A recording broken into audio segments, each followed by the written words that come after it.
Good morning, everybody. It's Stephen here for Bland Designs, and just a reminder that today, Sunday, March the 3rd, 2019, can't believe we're in March already. Wow, where's the time gone? But anyways, today, March the 3rd, 2019, at 5 p.m. Eastern Standard Time, as opposed to 4 p.m. Eastern Standard Time, we will be going live, Stephen and Walter live, for our weekly broadcast. Now, we're coming on 1 hour later this week because I'm teaching an art journaling class this afternoon, and I don't get home until about 4 o'clock or a little bit thereafter.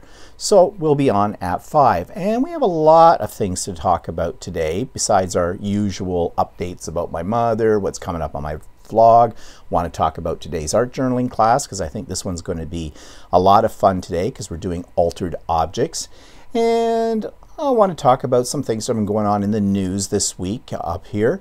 And I do want to bring up an issue that I'm still trying to think about how I'm going to bring it up and to be sensitive to the issue, and it springs from a discussion we had last week about some things that happened on YouTube that ended up having sponsors pulled away from creators' channels.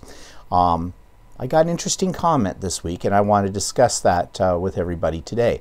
So anyways, there's lots today. It's coming up at 5 p.m. as I said, and I hope you'll be able to be there to join Walter and I when we go live. Thanks. Bye-bye.